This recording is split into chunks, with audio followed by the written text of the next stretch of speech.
చెప్పినాం. ముఖ్యమంత్రి రేవంత్ రెడ్డి గారిని నమ్ముకొని పోతే కుక్కతోక పెట్టుకొని గోదావరి ఈదినట్టు అని చెప్పి స్పష్టంగా చెప్పినాం. కోర్టుల అసెంబ్లీ సాక్షిగా అసెంబ్లీలో కూడా రేవంత్ రెడ్డి గారు మాట్లాడుతూ ఏ రకంగా డిస్క్వాలిఫై అయితే ఏ రకంగా ఉప ఎన్నికలు వస్తాయని చెప్పేసి మాట్లాడడం జరిగింది. ఆ ఒక మాటకి సుప్రీంకోర్టు మొట్టకాయలేసే సంగతిని గుర్తు చేస్తూ ఉన్నాను. కాబట్టి కడియం శ్రీహరి గారు కానివ్వండి, బీఆర్ఎస్ పార్టీలో గెలిచి కాంగ్రెస్ పార్టీలో చేరినటువంటి మిగతా 9 మంది ఎమ్మెల్యేలు కానివ్వండి, ఈ 10 మంది న్యాయస్థానాల నుంచి తప్పించుకోలేరు. తప్పకుండా వారికి అనర్హులుగా ప్రకటించబడతారు. ఖచ్చితంగా ఈ 10 చోట్ల ఎన్నికలు రావడం ఖాయం. కేవలం కాలయాపన చేయడానికే స్పీకర్ గారిపైన ఒత్తిడి తెచ్చి తన నిర్ణయాన్ని ప్రకటించకుండా కాలయాపన చేసే ప్రయత్నం ముఖ్యమంత్రి రేవంత్ రెడ్డి గారు చేస్తుండడానికి మరి ఈ తాత్సర్యమే ఈ యొక్క డిలే ప్రాసెస్ అని స్పష్టంగా అర్థమవుతా ఉన్నది. ఎంత దిగజారిపోయినారంటే ఈరోజు నేను చెప్తా ఉంటే ముఖ్యమంత్రి గారి పరిస్థితి చూస్తూ ఉంటే న్యాయస్థానాలకి మ్యాటర్ పోతే, ఈ విషయం పోతే తక్షణము ఈ యొక్క శాసనసభ్యులందరూ కూడా 10 మందికి 10 మంది అనర్హులుగా ప్రకటించబడతారు. కడియం శ్రీహరి గారు అయితే మొదటి వరుసలో ఉంటారు. మరి దాన్ని కాలయాపన చేయడానికి వారు దీన్ని పోస్ట్పోన్ చేసుకుంటూ డిలే ప్రాసెస్ చేసుకుంటూ దూరం వచ్చిన తర్వాత మిగతా 8 మంది ఎమ్మెల్యేలకు సంబంధించిన తీర్పుని కూడా ఇప్పటి వరకు కూడా స్పీకర్ గారి కార్యాలయం నుంచి మరి యొక్క సర్టిఫైడ్ కాపీస్ ఏదైతే తీర్పుని మరి స్పీకర్ గారు ఇచ్చినారో ట్రిబ్యునల్ చైర్మన్ ఒక హోదాలో ఇప్పటి వరకు కూడా మరి ఆ కాపీలని దస్తా మాకు అందియలేదు. అంటే ఆ ఒక జడ్జిమెంట్ కాపీస్ మాకు వస్తే మళ్ళీ మేము కోర్టును ఆశ్రయిస్తాం కాబట్టి మరి తాత్సర్యం చేయాలి, టైంపాస్ చేయాలనే ఉద్దేశంతోనే ఇవ్వకుండా కాలయాపన చేస్తా ఉన్నారు. ఇంత దిగజారుడు రాజకీయాలు గతంలో ఎప్పుడు లేవు. కాబట్టి న్యాయస్థానాలను కూడా మరి తప్పుదో పట్టించి న్యాయస్థానాలను కూడా మోసం చేసేటువంటి నాయకుడు ఎవరన్నా ఈరోజు భారతదేశంలోనంటే అది మొదటి వరుసలో రేవంత్ రెడ్డి గారే వస్తారు. కాబట్టి మేము బీఆర్ఎస్ పార్టీ తరఫున చాలా స్పష్టంగా ప్రతి అంశాన్ని దగ్గరగా గమనిస్తూ ఉన్నాం. అన్ని విధాల అన్ని న్యాయస్థానాల్లో ఇప్పటికే మేము స్పష్టమైనటువంటి ఆదేశాలు ఇక్కడ స్పీకర్ కార్యాలయానికి స్పీకర్ గారికి ఇప్పించి తక్షణము ఈ యొక్క డిస్క్వాలిఫికేషన్ పిటిషన్ ఏదైతే ఉన్నదో మరి వీరందరూ కూడా తక్షణము అనర్హులుగా ప్రకటించేటువంటి ప్రక్రియ ఉన్నదో దీనిపై నిర్ణయం తీసుకోవాలని ఒత్తిడి తీసుకొచ్చి దాదాపు 8 మంది పూర్తి చేసుకొని ఇంకిద్దరిదే మిగిలినది అవి కూడా పూర్తి చేసుకుంటాం. తప్పకుండా వీడిని న్యాయస్థానాలు తీసుకెళ్లి న్యాయపోరాటం చేసి వీళ్ళందరూ కూడా అనర్హులు ప్రకటించే వరకు కూడా మేము న్యాయపోరాటం చేస్తామని చెప్పి కూడా సందర్భంగా మనవి చేసుకుంటూ మరి ముఖ్యమంత్రి గారు ఈ యొక్క స్పీకర్ పైన ఒత్తిడి తెచ్చి ఇంకా కూడా కాలయాపన చేసే ప్రయత్నం చేస్తా ఉన్నారు. అది మానుకోవాలని చెప్పేసి ఈ సందర్భంగా నేను చేస్తా ఉన్నాను. అయితే కడియం శ్రీహరి గారి పరిస్థితి ఏ రకంగా అయిపోయిందంటే వారు వయసు పెద్ద అయిన కొద్దీ వారిలో కొంచెము జ్ఞాపక శక్తి కానివ్వండి, కొంచెము మరి ఏజ్లో పెద్ద అయినాడు కాబట్టి మరి చాదస్తమయం ఎక్కువైంది అనిపిస్తూ ఉంది. వారి మాటలు చూస్తూ ఉంటే హాస్యం అంటే నవ్వాలో ఏడవాలో అర్థం కాని పరిస్థితి. కడియం శ్రీహరి గారి పరిస్థితి చూసుకొని తెలంగాణ రాష్ట్రం అంతా కూడా నవ్వుకుంటూ ఉన్నారు. అరే ఆయన బీఆర్ఎస్ పార్టీకి కాంగ్రెస్ పార్టీలో చేరలేదు, ఇంకా నేను బీఆర్ఎస్ చెప్పుకోవడానికి ఇంత పెద్ద వ్యక్తి ఇన్ని పెద్ద పదవులు అనుభవించినడు, ఇన్ని పదవులు అనుభవించినటువంటి ఒక నాయకుడు ఇంత దిగజారే మాట్లాడతాడా అని చెప్పేసి అందరూ కూడా ఆశ్చర్యపోతే సంగతి గుర్తు చేస్తా ఉన్నాను. ఈరోజు కడియం శ్రీహరి గారు కేసీఆర్ గారు కాళ్ళు పట్టుకొని ఎంపీ స్థానంలో ఉన్నట్టు ఎంపీ అవకాశం కల్పిస్తే ఎంపీ అయిన తర్వాత మళ్లీ వారికి ఉప ముఖ్యమంత్రి అవకాశం కల్పించినాడు కేసీఆర్ గారు. రాజకీయంగా వారికి మళ్లీ పునర్జన్మని ఇచ్చినాడు కేసీఆర్ గారు కడియం శ్రీహరి గారికి. ఈరోజు తన హోదాకి మించిన మాటలు మాట్లాడుతా ఉన్నాడు. కేసీఆర్ గారి గురించి తన హోదాని మించి మాట్లాడుతా ఉన్నాడు కడియం శ్రీహరి గారు. తెలంగాణ సెంటిమెంట్ ఇంకెంతకాలం వాడుకుంటున్నాం అంటున్నాడు కడియం శ్రీహరి గారు. నీలేక కేసీఆర్ గారు ఆత్మగౌరవం తాకట్టు పెట్టుకోలేదు, ఎప్పుడు కూడా నీలేక ఎప్పుడు వేరసలకు పోలేరు కేసీఆర్ గారు. నీలేక ఎప్పుడు పదవుల కోసానికి పాకుపడలేదు కేసీఆర్ గారు. నువ్వు మాట్లాడేటప్పుడు జాగ్రత్తగా మాట్లాడాలని చెప్పేసి నేను కడియం శ్రీహరి గారిని హెచ్చరిస్తా ఉన్నాను. తెలంగాణ రాష్ట్రాన్ని 13 సంవత్సరాలు తెలంగాణ ప్రాంతంలో ఉన్నటువంటి అందరిని కూడా జాగృతం చేసి అన్ని వర్గాల ప్రజల్ని అందరి కూడా ఉద్యోగస్తుల్ని అదేవిధంగా కవులని కళాకారులని అందరూ కూడా అన్ని పార్టీల వారు కూడా తాటిపైకి తీసుకొచ్చి 13 సంవత్సరాలు నిర్విరామంగా ఉద్యమం చేపట్టి తన ప్రాణాన్ని సైతం లెక్క చేయకుండా ప్రాణ త్యాగానికైనా సిద్ధపడి తెలంగాణ రాష్ట్రాన్ని సాధించిన నాయకుడు కేసీఆర్ గారని చెప్పి పదే పదే అన్నావు నువ్వు కాదా కడియం శ్రీహరి గారు నేను ప్రశ్నిస్తా ఉన్నాను. ఈరోజు ఆ రోజు దేవుడుగా ఉన్నటువంటి కేసీఆర్ గారు ఈరోజు నీకు చిన్నగా కనపడుతున్నాడా? దీనికి ప్రజల్లో ఏ ముఖం పెట్టుకొని మాట్లాడుతున్నావు అని చెప్పేసి నేను కడియం శ్రీహరి గారిని ప్రశ్నిస్తా ఉన్నాను. తెలంగాణ అంటేనే కేసీఆర్, కేసీఆర్ అంటేనే తెలంగాణ. మర్చిపోయినావా కడియం శ్రీహరి గారు అని చెప్పేసి నేను అడుగుతా ఉన్నాను.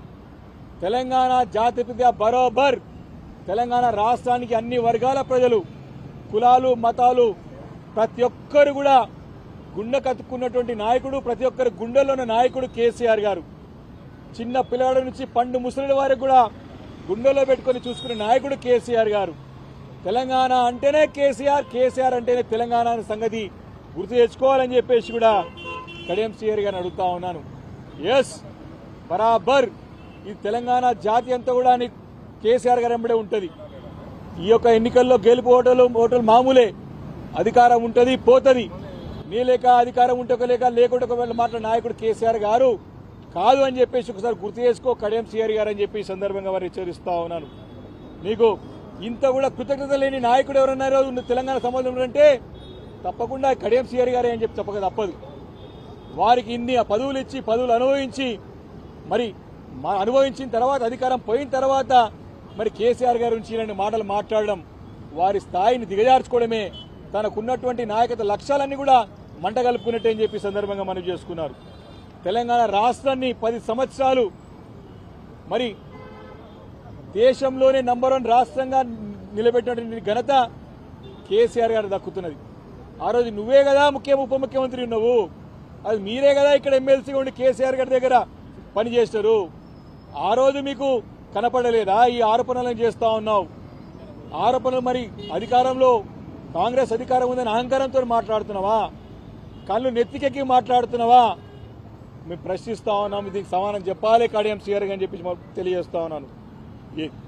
ఎస్, తెలంగాణ కేసీఆర్ గారు అంటే ఈరోజు తెలంగాణ అన్ని వర్గాల ప్రజలు తన ఒక పెద్ద దిక్కుగా తెలంగాణ జాతిపితగా తమ బాబుగా భావిస్తారు కేసీఆర్ గారిని.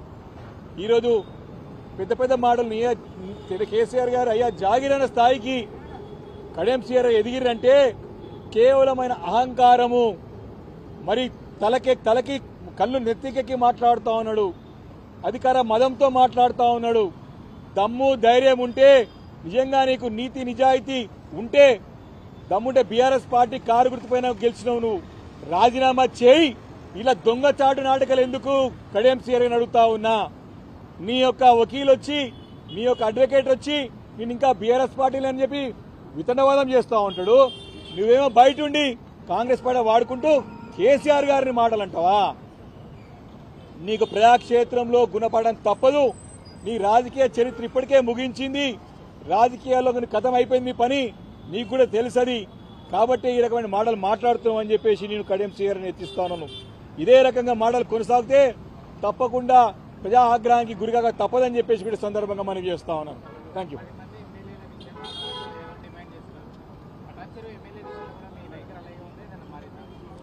ఇది న్యాయపరంగా చట్టపరంగా ప్రక్రియ కొనసాగుతూ ఉంటుంది. ఇది ఖచ్చితంగా ఇది న్యాయస్థానంలో ఉన్నటువంటి అంశం. ఇది సుప్రీంకోర్టు పర్యవేక్షణ, సుప్రీంకోర్టు యొక్క డైరెక్షన్స్ ప్రకారం ఉన్నటువంటి అంశం. ఇది వీరు కాల వ్యవధి లోపటే నిర్ణయం తీసుకోవాలని స్పీకర్ గారికి ఆదేశాలు ఇచ్చినారు. అది అయిన తర్వాత ఖచ్చితంగా స్పీకర్ గారి నిర్ణయం మరి రాజ్యాంగానికి లోబడి లేదు, చట్టానికి లోబడి లేదు. కాబట్టి న్యాయస్థానానికి వెళ్ళడానికి మేము పూర్తిగా సిద్ధం ఉంటే ఇంకా కూడా మాకు పత్రాలు అందించకుండా, తీర్పత్రాలు అందించకుండా కాలయాపన చేస్తూ ఉన్నారు. కాబట్టి ఇది కోర్టులో న్యాయస్థానాల్లో ఉన్నటువంటి అంశం కాబట్టి ఖచ్చితంగా ఎవరైనా సరే కోర్టు తీర్పు ప్రకారం పోతాం. కాబట్టి మేము ప్రతి ఒక్కరి మీద ఇదే రకమైన వైఖరితో ఉంటామని చెప్పి సందర్భంగా మనం చేస్తా ఉన్నాం.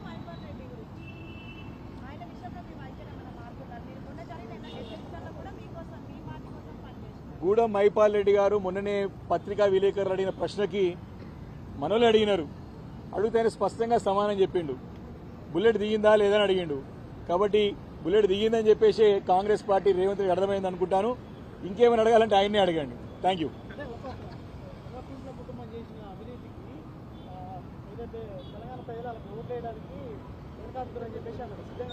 ఎవరు?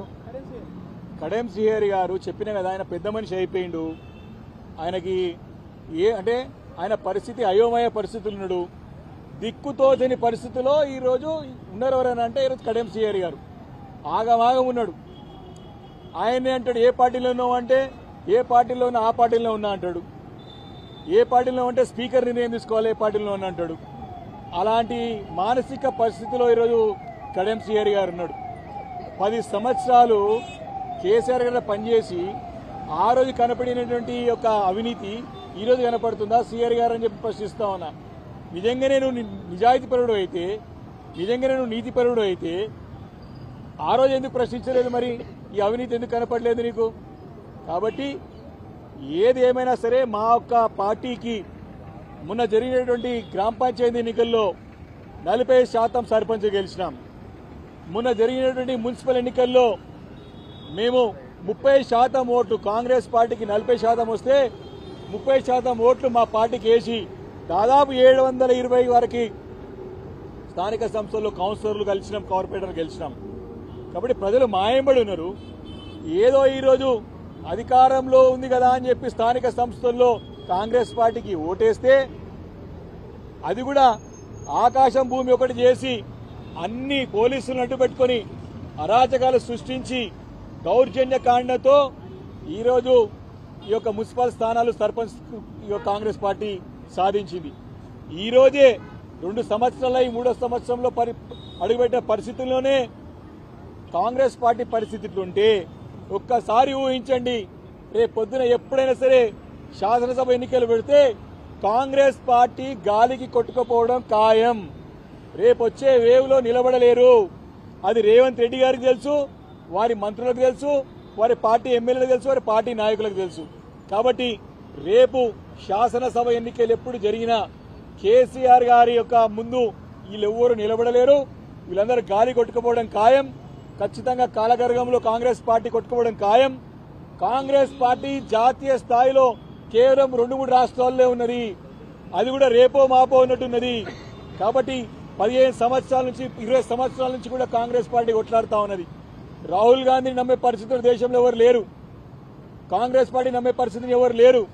కాబట్టి కాంగ్రెస్ పార్టీ చాప్టర్ త్వరలోనే క్లోజ్ కాబోతోంది. దేశవ్యాప్తంగా తెలంగాణ కూడా టోటల్ గా క్లోజ్ కాబోతోంది. స్పష్టంగా అది ప్రజల నుంచి తీర్పు కాబట్టి దాన్ని భవిష్యత్తు తప్పకుండా చూడబోతాం. మా పార్టీకి ప్రజల్లో మంచి ఆదరణ ఉన్నది. ఏ ఎన్నికలు జరిగినా కాంగ్రెస్ పార్టీకి ధీటైనటువంటి పోటీ ఇస్తూ, వారికి ముచ్చెమటలు పట్టిస్తూ, 4 చెర నీళ్లు దాపిస్తూ బీఆర్ఎస్ పార్టీ శ్రేణులు పోరాడుతా ఉన్నారు. కాబట్టి ఈ రోజే ఈ పరిస్థితి ఉంటే రాబోయే రోజుల్లో ఏ రకంగా పరిస్థితి ఉండబోతుందో ఒక్కసారి ఊహించుకోవచ్చు అని చెప్పి సందర్భంగా మనం చేస్తా ఉన్నాను.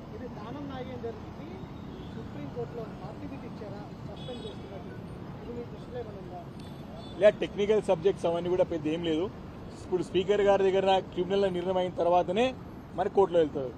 Right, thank you.